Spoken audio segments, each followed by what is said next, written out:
Welcome to the 100 Gems podcast, home of the champs. Listen up, guys. We got some great people here today, and we're going to be talking about financial literacy, credit empowerment. We're just going to go in and ask questions and maybe give some answers and see if we can uncover some things that you all may want to know. And so first off, guys, we have Miss Asia and Mr. Polo just sitting with us today. Y'all want to say, hey, Asia and Polo, say what's up to the people. What's up, y'all? What up? All right. So one thing is for sure, I've been a financial strategist for quite some time. And, a lot of people don't understand some of the intricate things and the foundational things of how finances work, how credit works. It's so many misconceptions that we don't know nothing at the end of the day. We think we know. And so I want to try to uncover some of that. What I realized too, I've done hundreds of credit workshops, and some people get information and they go out and they think they financial strategists, right? They really do. Miss Asia here, Miss Asia White, she got the white on. Is that white? Y'all know I'm colorblind. Was it pink? I don't want to mess up. Miss Asia White got her white on today. Miss Asia actually came down to my home in Atlanta to get trained. So she really understands a lot of these aspects of how this go. And so I want to start with you, Asia. Like, what was it that made you want to come and actually get the training? Because you came to some workshops and things like that. What was that all about? So for me, coming to you, I was always a person where I have the information, I just could never connect the dots. And that's where I was being led astray, because an abundance of information is pointless if you don't know how to connect the dots. That's right. And that was my issue I was experiencing. So seeing as though I knew you and I've been to several of your credit classes and things of that nature, I'm like, I have to just take a bold move and ask this guy if I can train with him, or if he could train me on what exactly is that I'm missing. So you were like the missing link to put the information for me together, because I was getting frustrated with the not knowing. Right. And so it's like I was, like the Bible says, with all thy getting, get an understanding. Yeah. I was getting, but it was a lack of understanding that I didn't get. Right. You know what I can really appreciate about you, Asia, is that I've trained quite a few people, and a lot of people came under my, training, and a lot of them went out and didn't give me no credit. They was like, hey, man, they got to talk about all kind of other stuff in their message or in their story, and they never included me. And I get that. It's okay, but I know for a fact that I really helped them really understand it and get to at least the level that they are now. Right. But what I noticed about you over the last couple of years, I watch you, I see some of your stuff, and I seen that you say, hey, this presentation was developed by Coach Darvin, and Coach Darvin trained me, and here we go. I said, man, now that's a real one right there. And I can appreciate that, Age. I want to let you know that live on TV, okay? And so we got Polo here, Polo, there's something called the components of credit. Are you familiar with the components of credit, Polo? I'm familiar with them. Yeah. It's 5 components to credit.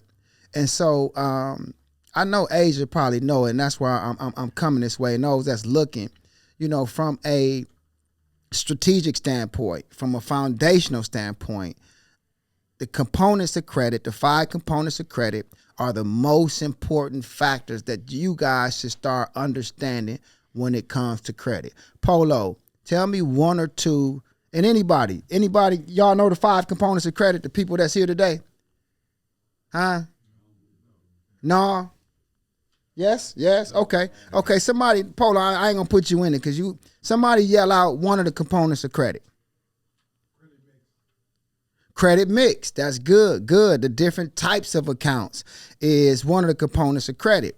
The different types of account really represents, it depends on which algorithm you're looking at, 10 to 15% of your overall credit score, right? And so when you're looking at the credit profile, and you're trying to get access, or you're trying to increase the score, having different types of accounts. And that's what he's talking about, the credit mix. When you say credit score, do you mean from one bureau or all three?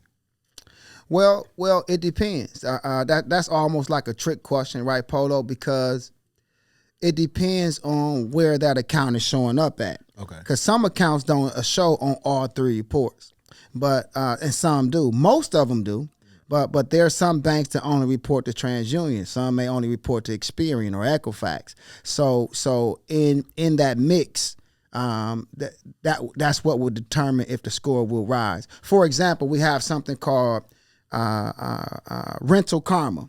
They don't report to all three reports. They report your rental history. So if you're trying to get a mix, they report to two of the three, so that other bureau wouldn't get that information, if that makes sense. Yeah, and if somebody wants to know which bureau do the whatever strategy they use or whatever financial institution they may participate in, do they report to? How would they find that out?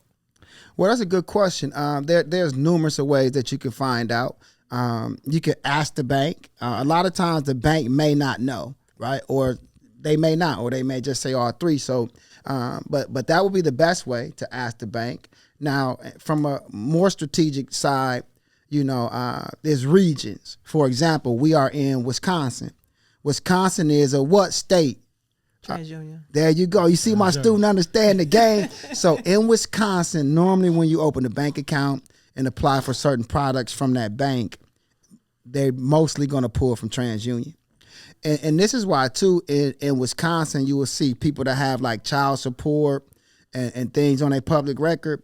Most of the agencies will report it to TransUnion instead of the other places, because they know that most of the places here are going to pull TransUnion. So if you're trying to get something, they kind of ding you in that light.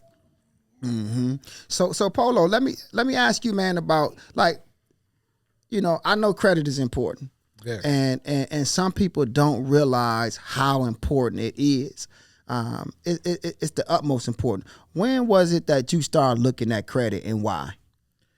When I was I'm in business, and I realized that my money didn't count as much as the access that I needed to. So you can't make enough money to compete in the business world. And so when I went to the credit union that I went to, they advised me, like, you need to get your credit together, because if you really want to build your business and you really want to get your personal credit together, because I was always like, I got money.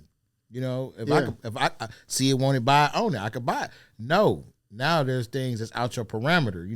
You can't access $250,000. You can't access that building. You can't access the utilities that you need to really reach the goals that you want to. So I realized that without credit, I was limiting myself. I was really putting a glass ceiling, and I wasn't okay with that. So, coming to seek yourself and coming to seek other different avenues of information, credit was necessary. So that's why I'm here. Oh, that's a good point.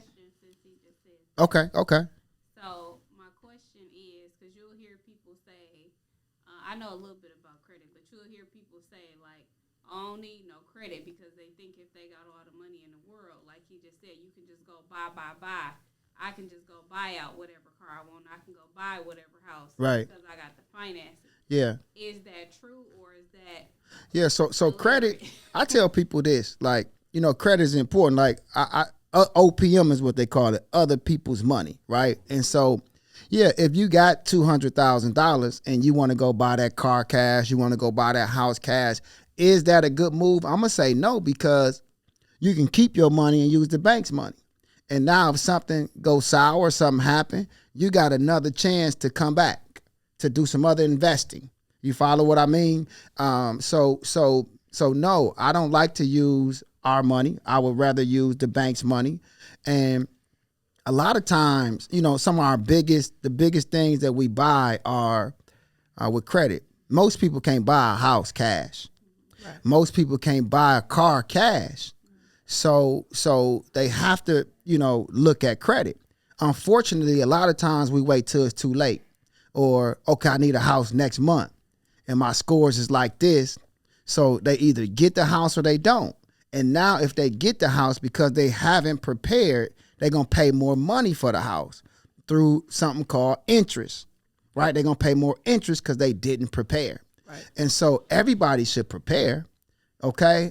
Same for the car. If you don't have a good score, you're going to pay more in interest. You know, one of my mentors, I like to say it this way. If me and Polo was on the same block and he got, you know, we both got the same kind of house, same kind of car. He got a $300,000 house. I got a $300,000 house. We both got a $100,000 vehicle. I could be paying $2,000 a month because I understand how credit works. And Polo could be paying $3,000 or $4,000 a month for the exact same thing. And this is why it's important as well, right? So that we can save the money. Is that because of the interest rate? And that's because of the interest rate. Okay. Right. Yeah, that's just because of the interest rate. You can have the same thing and you pay more. And so now since I have a additional $1,000 or $2,000 a month that can be used for investments, that can be used for insurance. Like I'm in a much better traveling, Just you know, saying, putting the kids in something. so many different things. So credit is important. You know, with us, you know, I know we've been redlined for a long time, you know, and the system, you know, seems to be against us. And in a lot of cases, it is. But that does not negate the fact that we shouldn't be trying to build our profiles. We should always be trying to make sure that our credit is where it needs to be. You know, Polo car can go out tomorrow. So is he in position to go buy a car cash? But he got to go get the car tomorrow. So he should have already been preparing and making sure his credit scores are where they need to be. And that's what we talked when we talked about the components of credit. So let me kind of get back on that, and then we can have some more conversation because I want to make sure everybody get this. The highest factor in credit is payment history. Payment history is 35% of your overall score. Right. So that means we really should never be late. If we late, it's going to affect our score a whole bunch. Okay? This is why if you ever got something negative or late on your credit report, you should be disputing it. Because when you get it off, it helps to increase the score more because you got that late payment off. Does that make sense? This is why, like with credit repair companies and stuff like that, people see such great increases because those negative marks or those late payments affect it so much. Now, another thing that's important is credit cards, right? That's the second factor. Credit cards are about 30% of your overall credit score. So if you don't have a credit card, then what? You missing out on 30%. Yeah, some great points. Right. Right? Some great points. So Asia, is it, I know you've been teaching folks and in the field. Is it, what's been some of the misconceptions or some of the things that you've seen that people may need help in or didn't understand? What I've seen is that people, they don't know how to read a credit report. Mm-hmm. And so a lot of people don't want to look at their credit report because it's intimidating to look at because it's so many, it's so much terminology on there they don't understand. Right. That's a great point. And so when they look at it, they're confused and they're like, well, what is this? What is that? Why do this one report to here and not this one? Or why does this do that? And what does delinquent mean? Or what does it's a foreign language. Yeah, they don't understand it. And so when they look at their credit, they want to know their credit score, and that's where they just get that's where they start and stop. Right. But when they go to actually say, no, let's break down the credit report itself, like let me take you line by line, they don't understand how to read a credit report. Yeah, and I think those that's listening, you know, we recommend that you have credit monitoring. Now, I like identity IQ. Mm-hmm. Why? Because just what Asia said, it's less threatening. All three credit reports are side by side. It's a more easy read. I don't like you to just get Experian.com or TransUnion and look at one report. You should be looking at all three reports side by side. So now you can do system checks, right, on what's happening. And so that's the best, identity IQ for those that's listening. But that's a great point, Asia, that we don't know how to read a credit report. Right. Some of the other keys is this when it comes to credit that we should always have multiple things reporting to that credit profile. Right. You know, the bank don't like if you just got one or two open accounts. They want to see, can you pay 4, 5, 6, 7 things on a monthly basis? That makes you look better. So those of you that's listening that may only have one thing on the credit report, you know, you can have one thing on the credit report and have a 7-something credit score. You got 2 items, 3 items and have an 800 credit score, right? When my son was 19, he had, you know, close to 800 credit score, access to, you know, approximately $200,000 in available credit. It was just because he understood how it worked. Okay. He knew how to read the credit report. He knew what items needed to be added to the profile to get to where he needed to be. So it's not rocket science, right, at all. So come on, Polo. I know you got questions because you the question master. I definitely got questions. I just wanted to let it flow organically because the question that popped in my mind, we repeated it before, was what's the difference between a report date and a billing date? Yeah. And so you want to handle that, age, or you want me to get that report date and billing date? That's something that we kind of been working on in this past month, right? The report date. And I like to say instead of billing date, the due date. The due date. Okay. Right? The date that is due. Yeah. Age, you want to handle that? No, you got it. Go ahead. Okay, got you. So the report date is the date that the credit card company, let's say it's a credit card, the report date is the date that credit card company reports that card to the credit bureau. Right? The due date is just the date that is actually due that you got to pay it with the company. Now, what's important about that? If you pay your credit card or the balance down before the report date is what shows on your credit report, right? So, for example, if you got a $10,000 balance, and you pay that $10,000 balance in full before the report date, it's going to reflect on your credit report that it's paid, which can help increase the scores. But if you pay it on the due date, it's possible that it's still going to show that balance into the next cycle. Right. And so I had a client. It's funny you asked that. I had a client that always paid on the due date. And his scores were always low, but he paid in full. So all we did was adjusted him from paying on the due date to paying before the report date, and his scores went from like the mid 6s to the high 7s, right? Just because he paid earlier. And what did that do? And he had this payment cycle for years. And so what happened when we really look back, he bought a house, he bought a car, right? And that house and that car he bought, guess what, Polo? He paid more in interest because his scores was in the low or mid 6s. Gotcha. You follow me? Right. But had he just understood that he just needed to adjust a little bit, he could have been saving tens of thousands of dollars because this was a dentist. If he'd have just worked and got a better score. Yeah, because we're talking about a $600,000-$700,000 mortgage. You follow me? Right. So. And just because a person got money don't mean they understand what we're talking about right now, guys. They do not. And this is some stuff that we probably should be uncovering. We got an audience here today. Listen, audience, any questions y'all got for us? I'm listening. Come on now. So I want to go back to what you said about your son, because I want to know, for somebody that has like a high $700-$800 credit score, and they think that, you know, well, my credit is good, so now what? What's the next step? How do I get a higher credit score, or how do I, where do you move where you think you need to be? Oh, that's a great question. I think with credit, finances, financial literacy, we should just always have a goal. Right.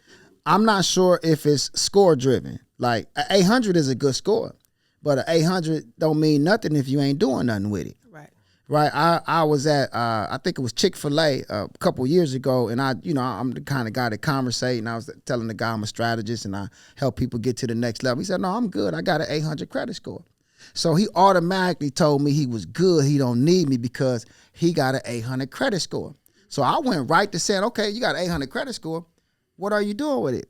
He said, "What you mean I got an 800? What I need to be doing?" I said, "Okay, let's go this way. How much in total credit cards do you have? Because you should at least be trying to get access to capital for later, right? And then I asked him another thing. How much debt do you have on those credit cards?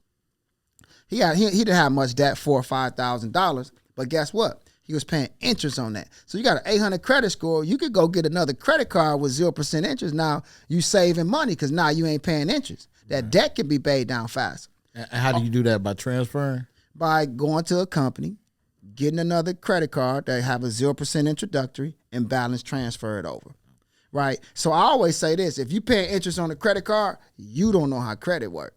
Okay? Because, I like to say this, about every $10,000 is about $300 to $325 in interest, right? So if you got $10,000 in credit card debt and you don't have 0% interest, you really giving away $325 a month.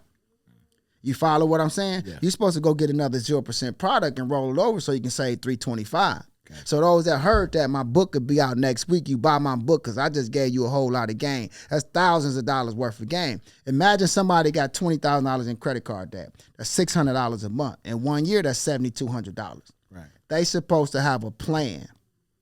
We always supposed to have a plan. So that 800 is nothing to answer your question if you're not doing nothing with it. We should always be building access. This guy that I'm talking about, he had about $30,000 in revolving capital. So I told him that, hey man, you should be having, your goal should be, how can I get $150,000 in revolving capital? So to answer that question, I hope that answered the question. That listen, we should have base goals.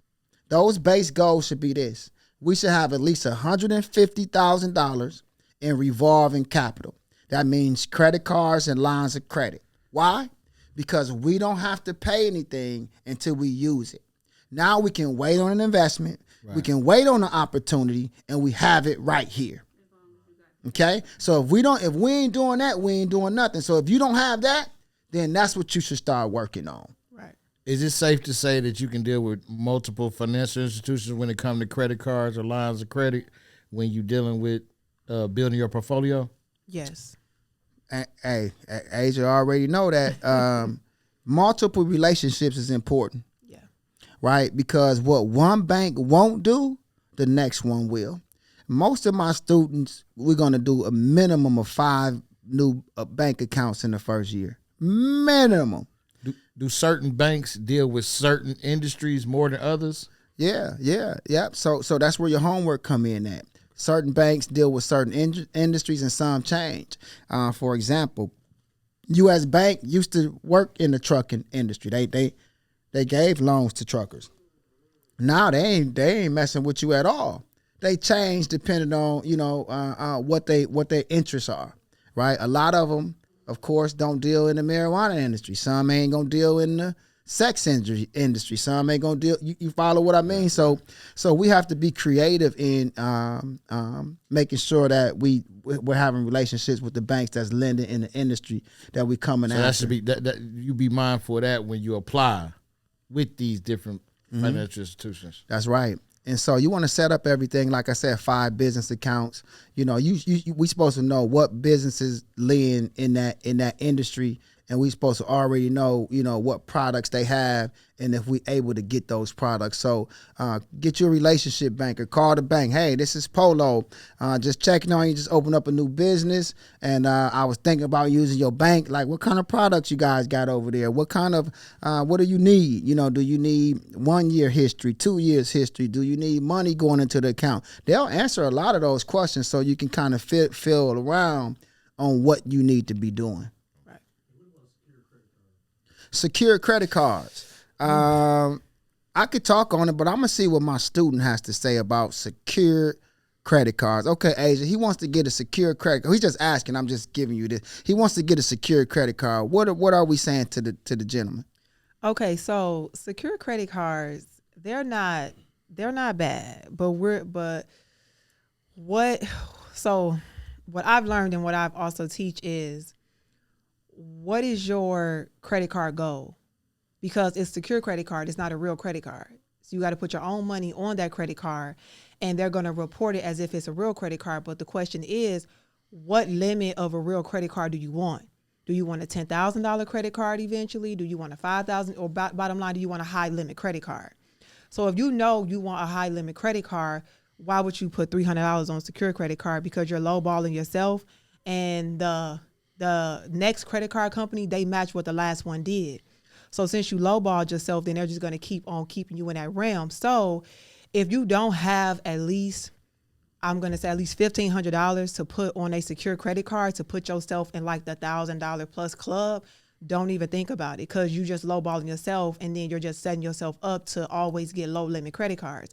So when they say, oh, hey, congratulations, your $300 that you put on your credit card, we're now going to convert that over to a $500 real credit card. You like, what I'm going to do with $500? You should have asked yourself that before you put $300 on your credit card when you knew you needed $5,000. Right. So it's things like that where it's like, that's why it's important where with credit, we say it's patience. Like you really, really have to be patient and wait for your score to get up high enough to the point where you could just go directly to the source itself, which is the credit card company itself, and apply, because now you know that you've waited, your score is high enough where you're going to get the credit limit that in which you positioned yourself to get. And you didn't have to start off with a secure credit card with your own money. That's pointless. You know what I'm saying? When you know that eventually you want high limit credit cards. So to answer your question, secure credit cards is not bad, but if you don't, which the average person don't have like $1,500 plus to put on a secure credit card, it's best if you just be patient and wait and dispute whatever you have on your credit profile, your dispute whatever you have on your credit report if you have things to dispute, or just patiently wait for your score to go up so you can go directly to the source itself. And when you apply, it's going to be a floodgate of you applying for credit cards. I only know because it happened to me, and I had to be patient, and coach was like, just be patient. I'm like, I ain't got none but time. And when I did, and he was like, boom, let's go. And it was just like, boom, 10,000, boom, 5, 7, 8, boom, boom, boom. So my profile, my credit card profile literally blossomed to like a lot within 24 hours. Let me handle that secure card, and I want to get there, because so I like to say it like this: that secure cards is an elementary approach to credit building, right? Because the whole reason why we are looking to get a secure card is so that we can get our own access. I was going to ask you So to explain that. I don't mean to cut you off. Yeah. For people that don't know. Yeah. You explain a secure card versus Yeah, and so a secure card is normally when you use your own money to get a credit card. So, hey, bank, I want to get a secure card. Here's my $500. Now, can you give me a credit card with my name on it that has a $500 limit? So it's almost like you paying to play. And so it's best to just make sure that that you have a higher limit, because like Asia was mentioning, you're going to go to the bank to get your own card eventually. And if the bank see that you have a $500 or $300 credit card, banks normally match and mirror limits that they see on the credit report. So now you're in the $500 club. This is why, like with my son, he didn't get a secure card. What did he do? We added him to my card as an authorized user. So he had a $10,000, $15,000 credit card on his credit report at 18. So now when he went to the bank, what happened? He got $10,000 and $15,000 approvals. Right. You follow me? But my daughter that didn't listen, she went to some other class, not daddy class, and she got the secure card. And she went to the same banks that my son went to because she thought she was smart. And he ended up having almost $200,000 in available credit in a year, and she only had about $1,700. You follow me? Right. Why? Because she got the secure card. She went to 4 or 5 banks. They gave her 2 over here, 300 over here. They matched her level she was at. Whatever level you at. And because he was authorized user, he was already put at your level. Yeah. And so they matched that level. They matched that level. Now let's not get this wrong too. You have to, the income needs to be there, Okay. right? And then you also have to go to the right institutions. Because some institutions, the largest card they give you is $500. Gotcha. The largest card they give you is $5,000. You follow me? So we need to look at that as well. When you're applying, you need to make sure we know what we're applying for. So did we answer that? Was that okay? Mm-hmm. Okay. Brother, you had another question there in the back? Oh, you forgot what it was? Oh, no problem. So you know, a lot of people have misconceptions about business and business credit. And I just want to say this, everybody should have a business, right? Everyone should form a business. A lot of times we think that we need to have a brick and mortar or we got to have a real business idea. In my opinion, the reason why we form a business is so that when the idea manifests itself, we already have the funds and the foundation to go out and make that idea a reality. So if you don't have an idea, you still should form it today. So just in case Polo's selling his house tomorrow, now your business is built and you could buy the house from Polo because you already built that business. Now, another misconception is that, you have to be in business for 2 years in order to get access to capital from the bank. And that's not true. Okay? There are some banks that will lend you money the day you open the business. Okay? There are some banks that won't. Some banks you got to have 2 years. Right. Some banks you got to make, X amount of dollars a month. But there are some banks that'll say, here you go. So it's all in the plan. Okay? It's all in the plan. So any more questions, guys? Asia, you got any questions? Let me see. Oh, well, it's not a question per se. I just wanted to go back to the banking relationships when you were saying that banks like to see you have different accounts reporting, and because it makes you look more responsible, right? And so when I think about the banks and the way they operate, it equates to me to like street activity. Like it just makes sense. You know what I'm saying? Because like I grew up in the hood. I mean, I didn't run the streets, but it just makes sense, And so it's like if it was street activity and I just controlled one block, and it's just like the plug, like you only can control one block. You get what I'm saying? Right. You ain't doing too much. You ain't moving nothing. But if I can show that I can control all 4 blocks, the block up the street, the block on the side, and the block across town, they can give you more access. Now I have more access because I've been trusted now with my block, the block around the corner, the block up in the block across town. Even though I'm not there, I have control over it because I know what's coming in and what's going out. Credibility. So, yeah.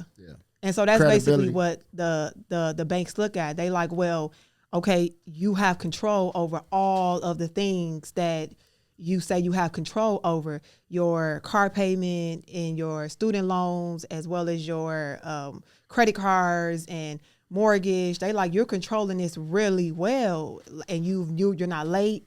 Like the plug, you got to pay me. So you're not late when you pay me. You get yours, I get mine. You good business. So I can make a call, like the bank can say, hey, we got a new product. We think this will be good for you. Why? Because you have so much control over your territory that in which you've proven to us that you can't control. Yeah. So it's just like that. Like you proved yourself to us. We have new product. We'll call you with it. If it works for you, let's come broker a deal, and vice versa and whatnot. And then it just helps you expand your territory. Well, banks want to work with you. Yeah. They want, banks make money by lending you money. Right. You just got to make sure that you fit the criteria. Let's talk about some of the challenges that most people face, when it comes to credit. To me, it's a lot of the misinformation. But when I'm looking at a lot of people, what I noticed too is that they like to make excuses or talk about why this account shouldn't be there. I wasn't late. This shouldn't have been there. This collection, they took the cable box back. It shouldn't be there. So I'm mad about it. So that don't make no difference, because if it's on your credit report and it's showing negative, then you need to address that. How do we address it? Listen, guys, I want to say this. This is very important. This should go, you should tell your family, your friends, and everybody that any and all negative information can be removed from the credit report just by simply disputing it every 30 days until it's off. Now, I don't care if it ain't yours, you still got to address it. Just make sure you dispute every 30 days until it come off. Don't try to just say, hey, this is okay over here. My score is here. Those negative pieces of information are affecting your ability to get access to capital, no matter what. Okay. Now remember this: the more recent it was late, the more it's going to affect your score. So if you're thinking about the future, I had a young lady that missed the mortgage payment last month, right? Because she felt like, hey, I'm about to sell the house, so I don't need to make the mortgage payment, right? They can't foreclose on me for 5 or 6 months. You know what I mean? I'm gonna save this little money. She thought that was slick. But you got A1 credit. So you're gonna jeopardize A1 credit for $1,000, right? Because this missed payment that 700 something credit score is now a low 6. Put her in a whole nother And bracket. when you sell the house, that late payment is still there, which affect the score because it's a record of how well you manage your finances. So make sure, guys, you pay on time no matter what. You know what I mean? If you can't afford to make the credit card bill, man, borrow the money from somebody, pay the credit card bill, then take the credit card and pay them back. Don't jeopardize your credit or credibility because tomorrow is coming. And you're going to need some access. So no late payments, guys. Make sure you dispute all negative information. You know, you get some companies that say, you don't have to dispute this, or let's dispute this first or that. No, dispute every piece of negative information on there and dispute it right now. Okay? So I got a question as Okay. far as that goes. How do you say dispute all negative information? I know people that say like, well, this address was never mine. You know, like I didn't live at this house, or like if they was living with somebody, anything. How do you dispute all like certain information? Oh, we talking about addresses and stuff. So addresses is in the personal information area, right? And so as a strategy, right, guys, personal information should be disputed first, right? You can call and dispute personal information. You can call TransUnion, call Equifax, you can call Experian. Hey, this is Darvin Moore. My current address is 555 Spring Lane. All those other addresses are not mine. Please remove them because I don't want to become a victim of identity theft. Those are not my addresses. They'll remove them. If you got variations of name, you call them. Hey, my name is Darvin Moore and not Marvin Moore. So please remove that from the credit report. Now, this is what you should do first. You should call them and do that.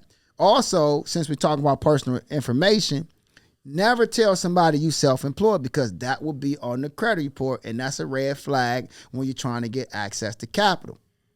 The reason why cleaning the personal information is important because they got things that's called verifiers or these triggers. For example, if one of those addresses on the report is tied to a collection or a negative account, that's how they're taking these identifiers and saying it is yours. But if that address is gone, if that other variation of the name is gone, now when you dispute, that verification don't come back as clean because that wasn't the address that was on that account. That wasn't the exact name. Does that make sense, guys? Yeah. Is that one of the reasons why you would say go through like a credit counselor or something just to make sure you don't make the hiccups or whatever, like to dispute it and not know the address? What kind of?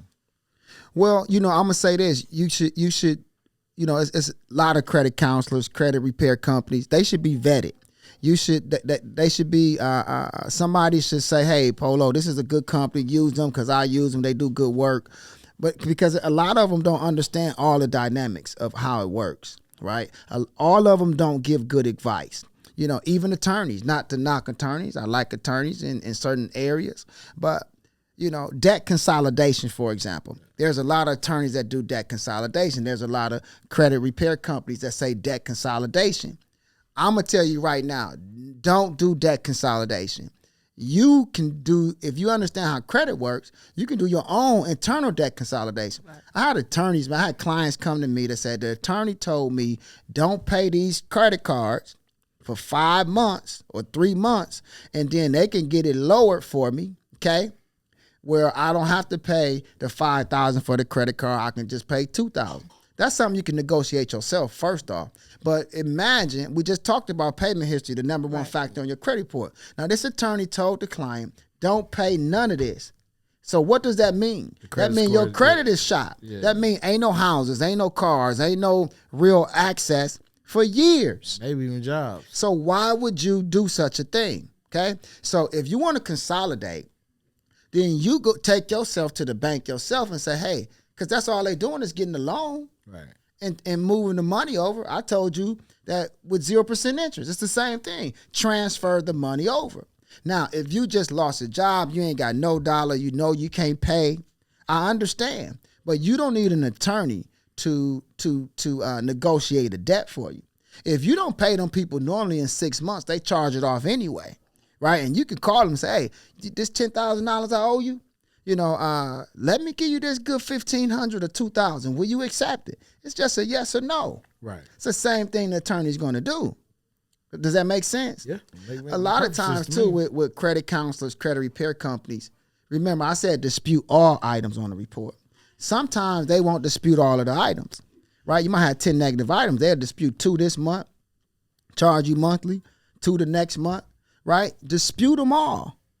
Does that make sense, guys? So just make sure, I'm not saying don't get a credit repair company, don't find a specialist. Just make sure you know what it is that you want them to do for you and make sure that it makes sense. I had a question real quick. You said you put your son as an authorized user and that gave him access. Is there any pros and cons to that? Like, to somebody putting a kid or their significant other, or can you put a spouse as an authorized or just your kids? Yeah, so that's a great question. So it's a fine line, right? They normally say family, or but I could put you on my car as a friend, right? Some companies are different, some don't want you, but in most cases you could put anybody on as an authorized user. What are the advantages and what are the disadvantages? If I have a $10,000 car and I put you on it, does that necessarily mean it's going to help your score? No, because guess what? If I was late on that car, then guess what? It hurt my score. Polo late on that car. Okay. You follow me? Okay. So also, if I got a $10,000 car that was never late, but I got a $10,000 balance, why you want that on your report? Right. Because that's going to affect your score too, because it looked like you using too much. So if you guys are listening and you're trying to get added on as an authorized user, make sure that person was never late on that car, because if they were late, you were late. And they're responsible. And make sure that the balance on that card is at least 10% or less of that limit. Because if it's not, it's not going to help you, right? It's not going to help you. It's going to hurt you. Okay. And 10% on the report date. Well, just 10%. All of the time. Okay. I wouldn't want nobody to add me to a card if I know that they finna use over 10% on any date. And that's why I said, is it 10% of one card or 10% of the all? one that they adding you to? Okay. So if it's a $1,000 card, you want to make sure that it's $100 or less. Okay.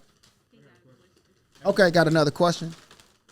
At what age do we put our children on as an authorized user? That's a great question. At what age do we put our children on the credit card? So you can put them on a credit card at any age, right? There are some companies that let you put because some of them just ask you what's their name without their social and things like that, and that kid can have that card. But remember this, that you can't have a credit report until you're 18. Right, so you can't even get a credit score or report until you 18. So if you putting it on their giving them a authorized user for credit building purposes, then it don't matter until they're 18 or older. But if you put them on a car so they can go buy them some shoes and so they can have their flexibility, that don't matter. You pretty much can do that almost at any time. All right, that's a good question though. All right, so. What else, Polo? I know you got some more questions for me. I got a million questions. I just didn't want to, take over the whole thing. But as an authorized user, can you limit how much access they got so that they don't do nothing crazy? Like, my 18-year-old, he authorized user, got a card. Do he get, is there a way you can You know, Yeah, I'm gonna say this. You know, with the authorized user, I wouldn't ever give them the access, okay. Right. right? Because they not responsible So that's enough. really just a the strategy. whole purpose of the authorized user is just so they can start having their own. It's a piggyback thing. It's to get you to the next level. So do not add them and give them the card. Okay. So that's not what I'm saying. Okay. I Because just want to clear that up. Like, yeah. It's just really to boost them. Now, you know, but to answer the question, can you put limits on it? Some companies allow you to put limits on them and some don't. It depends on the company. Yeah, that's a great question, Polo. Because I know a lot of people probably would take it as, oh, I just gave them the card, and it's like that you know, that has its pros and its cons because they still kids. Yeah, that's right. That's right. And they gonna do what kids gonna do. You done gave them $10,000, $20,000. That might be a sinking ship. Well, yeah, you know, and I think this too, that, you know, when we're building our children, just because they 18 don't necessarily mean they financially grown. I think that we should still be helping them put a plan together. And in a lot of cases, you know, we probably should be over the money for them, making sure they're making the right decisions. I had some people say, well, no, my child, he 18, 19, he don't need no credit because all he going to do is mess it up. And I say this, like, we messed up. You know, give them a shot if that's the case. If you ain't going to help them get through, at least give them a shot. Let them see what it's like, right? Our president went bankrupt, 7, 8, 9 times, Trump. You know, he did it in a strategic way. He didn't go bankrupt for bankrupt sake. He ran up millions of dollars. He did what he wanted to do, and he went bankrupt. Y'all follow me? Yeah. So you know, we should give everybody a shot. I think we deserve shots. I think it's our obligation to build our children's profile on the personal side and the business. Now, you can start building a business before they're 18, right? So when they turn 18, you can hand it over to them. Say, here you go. Here's your credit in the business. You want to do a landscaping company? Here, you got 20,000 in Home Depot, 10 in Lowe's. You got, you know what I mean? Like, that's really what we should be working towards doing, because we all want to do something good for the kids. Now, does your business credit impact your personal credit? And do they merge at any point where you have to use both simultaneously? Well, I'll say it like this, that that's a yes and a no. Right? Now, when people are trying to get access to cash, credit cards, and things like that, you have to use your personal social security number to get that, right? In most cases. A strategy that most people should use is get your personal stuff together, and if you're going to be using money, you should use it on the business side and not use it on the personal. For example, your credit cards. Because when you use credit cards on the personal side, it affects your score. Once you start going over 10%, your scores start tanking. So if you have a business card that don't report to the personal credit, now you can use 10, 15, 20, 50, 100 on that business card, and your personal credit is still protected. So in that instance, that's a yes and no, but they still get your personal social security number. In most cases, to give you a personal credit card, personal loans, the whole nine. There are some companies, Capital One, right, some American Express cards. If you get it on the business side, it'll report on the personal. Some cards, not most of them, just a few.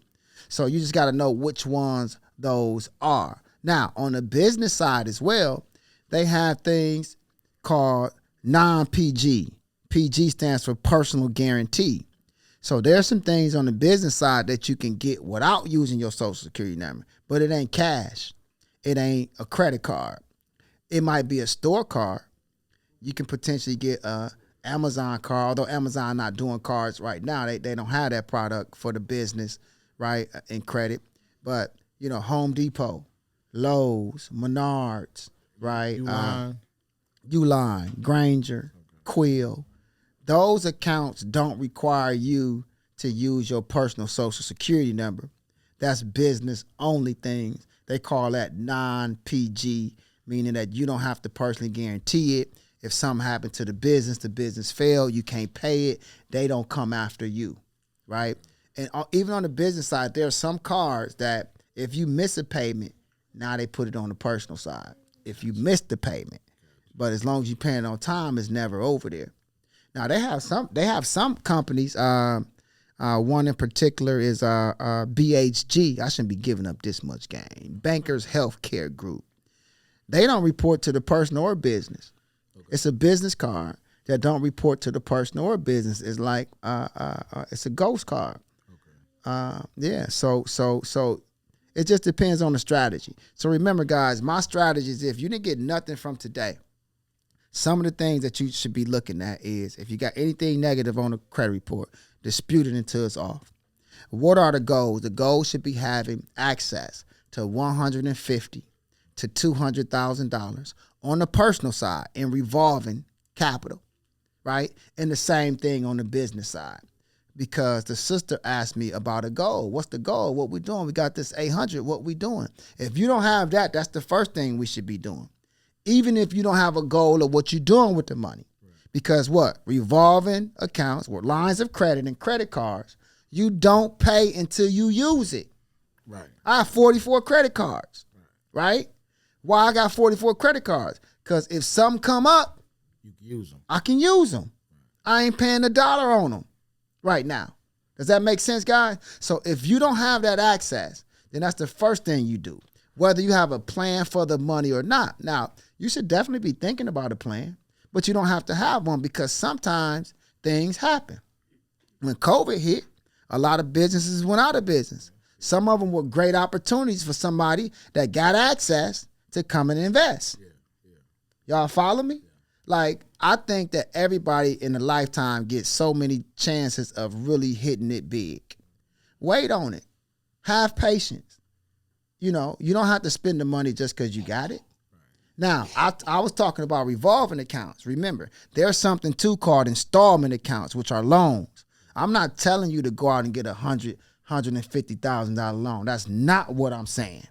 Because if you go out and get a $150,000 loan, you have to start paying on that interest on that $150,000 in 30 days. So if you don't have an investment, if you don't have a place to put that $150,000 and that investment pays, you know, your monthly bill and give you a profit, then you have no business taking that money because you're going to be upside down real soon. Which one are they more likely to give you, a loan or a line of credit?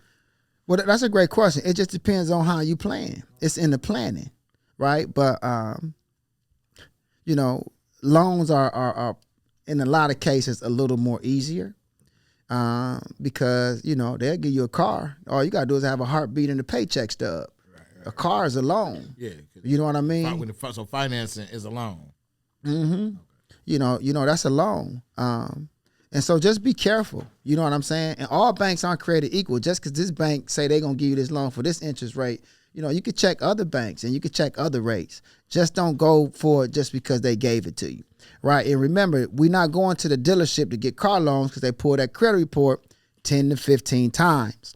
When you're going to get a vehicle, you should go to your local credit union or your local community bank. They're going to pull that credit report one time, and now you can take that approval and go to that dealership and get what you need. So it's just all in strategy, right? So when you go to, let me understand, when you go to the credit union and get the approval, that's who's going to finance you? That credit union going to finance it. Now you got the check and you take that check to that dealership or wherever you wanted that car. Right. And now you just got one inquiry instead of 10 or 15. So beware when they do their in-house financing that they gonna do multiple inquiries. Well, you ain't got no business going over there for that because you know that they going to pull it multiple times because they trying to see, because they know you want this car. Right. They know when you walk out the door, you might go to another dealership or another dealership, so they going to run it to 15 banks, and one of them can come back and say, yeah, I'm going to get this to you. Okay. You follow what I'm saying? Because somebody it might be break time. You know, this Capital One or Santander or whatever ain't by the phone to do the app. So that's why they run so many of them. If you go through the dealership. If you go to a dealership, right? This is why it's timing. You go to We supposed to know what we're doing. So I tell people to opt out on their credit reports. Opt out means that you don't want nobody soliciting you. You notice like when you got like a lot of these credit monitoring sites, they'll send you an email and say, hey man, you pre-approved, or this is a good offer for you. No, y'all don't have no business going for none of that stuff. You're supposed to know when you're going to the bank to go get that bag. You're supposed to have a plan. You follow me? Yeah, definitely. You're supposed to have a plan of when. If you don't have a plan for the money gonna have a plan for you. I think most people don't know this stuff because they work off impulse. Yeah. So when they want to buy a car is when the car break down. Yeah. And they only got a couple dollars and they like, well, and then the person offered them in-house financing, and here they is, and because we don't know what that mean or what the consequences. And that's why we got a plan, right, y'all? We got a plan now. Now I know I didn't finish up on opt out. So those individuals, you want to go to optoutprescreen.com so that the credit bureaus can't sell your information to these places that solicit us, right? They solicit us cold-blooded. So those companies pay the credit bureaus for your phone number and your email address, and get a snapshot of your credit report so they can say, hey, you approved for this or that. Do you want it? Credit Karma, they only give you 2 out of 3 credit reports. I don't like them. I like them. Only reason why I do like Credit Karma is because they'll show you the report dates that we talked about earlier. They're one of the only ones that'll show the report date, and the report date is important. But they solicit the mess out of you, right? They solicit you, hey, you pre-approved for this, or go for this, or go for that. I get clients that call me and say, I set them up, I put them on a plan on what we're going to do. They say, well, Credit Karma told me to do this. They said I should go for this or that. I say, well, do you got a coach, right? Like, how many coaches you got? You know what I mean? Like, and that's a problem, and then so much different advice they get from different people online. And it's like, hey, but they said do this or that. And it's just that really we're not looking at the big plan. Right. Everybody is about trying to get it now. I like to ask people, how much access you want in a year? What's your year plan? And then now let's break it down. In 4 months, we get to this point. In 8 months, we get here. And in 12 months, we have here. Now we good. Because it's an ongoing thing. We should be monitoring our credit report every day, right?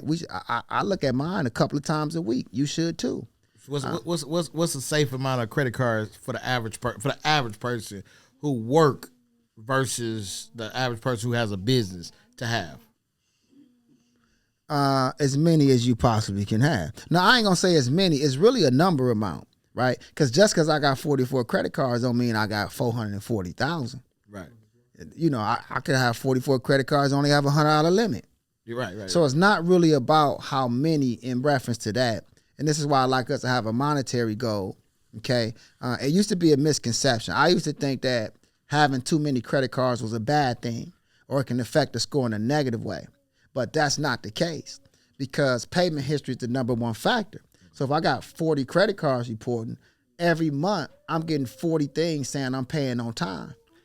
So like she said, you got 40 blocks that you managing. That's so right. When somebody look like, hey, he know how to manage that. We messing with dog because he got 40 blocks, so we gonna give him access because But I will say this though, it's some companies that once you got so many cars, they ain't gonna mess with you because you look like a liability. Yeah, there's some that won't, but there's many that will. So you just got to know what that is. You got to know your plan. That's right. Another question. Okay. As far as the cards, what do you say or suggest about like retail credit cards? That's a great question.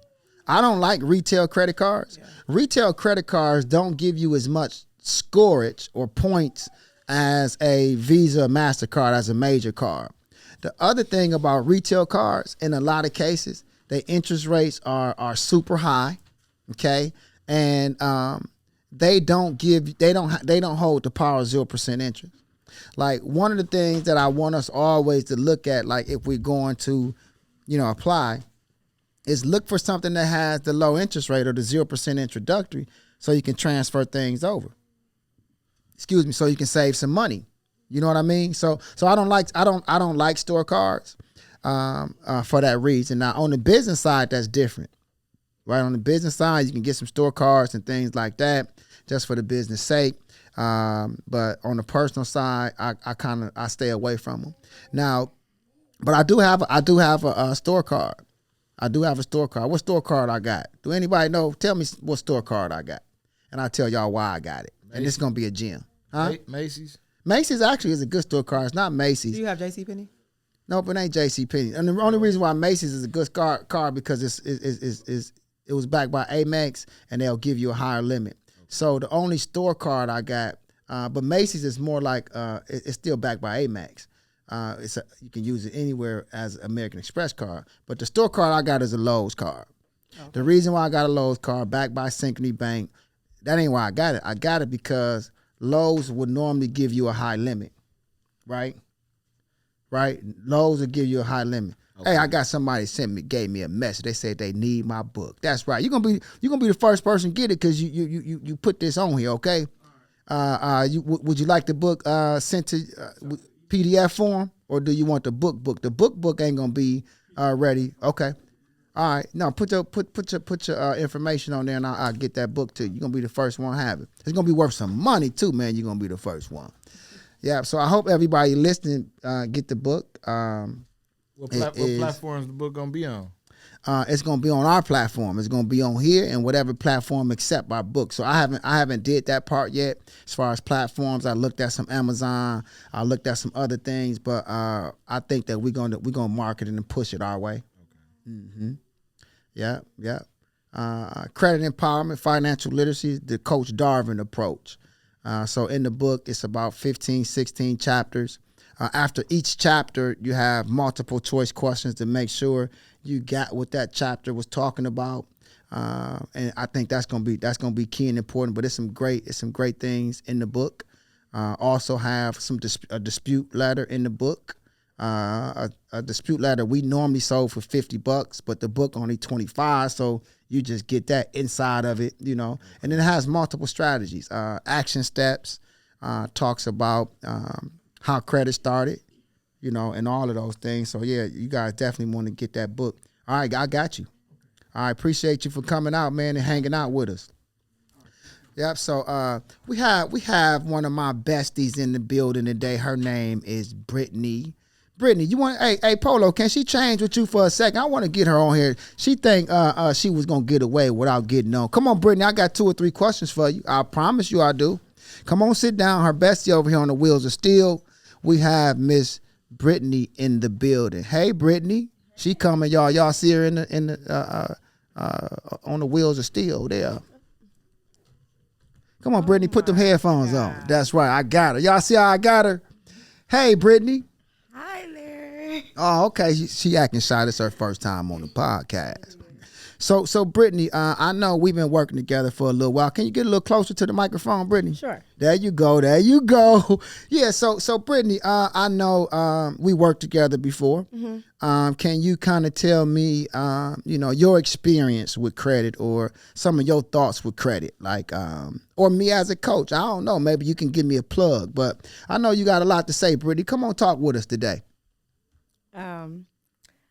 Well, due to the fact that I wasn't She nervous, y'all. prepared She for nervous. She nervous. I am Brittany, let very me ask you this: nervous. do you have a good credit? Yes, I do. You do. Do you? Are you? How do you feel that you have decent credit?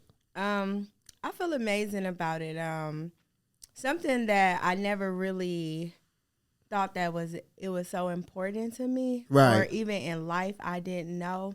I thought that as long as you had some money, then you can kind of You get good. where you need to be. Yeah. But just in the game and learning about credit, I learned that credit is essential. It's something that you absolutely have to have. That's right. You that gotta you have. need to have. Yeah. Pretty much because you can have money, but it only goes so far. Right. And the credit will take you a lot farther than a dollar will. Yeah. So I know you got good credit because I'm your coach, That's right? right. I know you got good credit. So how would you feel if you lost 100 points? Like if you lost 100 points today, Brittany, 100 points, what would your next step be? I will call you. There you go. Hey, y'all, we got to get her some soda or something, okay? Because, she don't drink, but we going to get her a soda, okay? But that's right. I mean, you'll call the strategist to see what's up, and you will immediately work on trying to get that back to the next level. Correct. Yeah, and that's a good thing because a lot of people think that if they credit messed up, ain't no getting back. Right. And that's not the case. I tell people in 3 to 12 months, right, Asia? That's what we say. In 3 to 12 months, you can get to the next level. Sometimes it might take a little longer. Sometimes it may be a little shorter. But I don't care where you at today. With the right strategies, in 3 to 12 months, them scores can be 700 or better. You can get into that new house. You can get in that car. You just got to be focused. Ain't that right, Brittany? That's right. Because you got you a nice house. I did. You know what I mean? Like, your house is so nice. I was so proud of you when you got, because normally when a person get in the game and they get their first house, it don't look nothing like that. You hear me? And so that was good. You planned, you found something, God was with you. Yes, it was. And you and your husband snapped. And I want to say on air that they snapped. They did real well. And so even Brittany, I could say this too, that once you start getting your things together, what I noticed is that you even said you started encouraging your husband to say, hey, I think that, we need to start make sure we working on you. I remember at one point you was even, talking to my wife and building his business stuff up. Now that's a good wife. Y'all hear me? That's a good wife. Said, hey, we're going to be on the team. I want to make sure you up too. Right, Brittany? I did. And so I got to commend you for that. You are a good wife. You are a good mama, and you took care of that business. Okay, so what's the what is it that you have learned in these last couple years? Is there anything that you could tell the viewers that you learned about credit? Just give them a tip, and then I'm gonna leave you alone, Brittany. I know you under the gun right now. Like, give the people a tip. It don't even have to be about credit. Let's just say that, because this is 100 gems. We normally give a person a gem or a tip before we head out. So what life tip? Because Brittany is deep, y'all. She's spiritual too. She's spiritual. So what tip can you give our viewers today, Brittany, to go home with? The tip that I would give is just to stay strong, have a little bit of faith, because that's all you need. Stay encouraged. And just most importantly, have a lot of patience, because patience will get you a long way, because things don't come fast and God don't operate when we want him to. He operate when he wants to. So we're not on his time. We're not on our time. We're on his time. So I just want to tell everybody to stay encouraged. Y'all heard that? Faith, guys, is going to be key, and patience. All right, and stay encouraged. Listen, I thank you, Brittany, for coming on out. Asia, we've been talking for a little time, but I got to make sure that you give these people a gem, right? We need a gem today, something that they can go home with. It don't have to be on finances or anything like that. What is it that you want to say to the people to keep them moving and keep them encouraged? Well, what I would say to the people is, first and foremost, you have to keep God first. And then also we have to start having financial literacy meetings with our family. And because that's so important. Not your whole family, because some family members just, they say a little trifling. But, but start having financial literacy meetings with you, your children, and especially if you have a coach, if you have a meeting with the coach, put it on speaker. So whole family can hear. We're all in a meeting together. Make the kids understand the money that comes in, how it's coming in, why it has to go out, and why, it needs to be dispersed around the household the way it is, and why everybody should be on one accord to either contribute to the household or have something going on within the household. Like you said, build up, have a business. Everybody should have a business. So if you feel like you want to have a business for your child, then, start that now and just start talking about it with your children within your immediate household. So even if your outside family don't see it, at least you and your household, like the Bible says, as for me and my house, we gonna serve the Lord, but we gonna do this also on top of why we do that. And that's make sure our financial situation is straight. So just talk more about money with your family. No, that's a great point. That was one of my taglines, right? Build the fam, buy the block, lock the legacy. And building the fam, that family meeting, that sit down is important, like super important, because you got to be on the same page. And I don't know, Brittany, if that's why, you chose to say, hey, I want to make sure I build my husband up so he know it ain't no big I's or little U's. Because sometimes people will feel that way. oh, nah, you got this money and, you know, you good. Like, you know, or they get jealous. You know what I mean? So we got the young one just came through. Hey, Dalen, come sit get in the middle here with Sister Age and TT Brittany, right? And this my son Dalen, y'all. Y'all might know him. You know, I taught him some things about financial literacy. I was tripping one day and I said, man, I got to give him a code. So just in case something happened to me, he can memorize this and maybe he can crack it, right? And so he was about 3 or 4 and he knew this. He 8 now. But I still think it's amazing that he know this. So Dalen, I taught you something, man. Can you make sure you, in the microphone, just say to the people this script that I taught you about you or this? Yes. Okay. Hi, my name is Dalen. D stands for debt. I stands for income. C stands for cash flow. And E stands for expenses. That's DICE. The credit is new money and financial literacy is very important. And debt is how much money you owe people. Income is how much money is coming in. And cash flow is the difference between debt and income. And expenses, it is McDonald's, ice cream, and Jumping Joy. And I am the future. Money likes to be worked. All right, son. Thank you. Let's give him a clap. You know, he kind of hesitated a little bit, but Dalen, good job, man. Listen, this is 100 Gems podcast, home of the champs. Let's let the 3 champs that's sitting with us say peace, y'all. Peace out to them.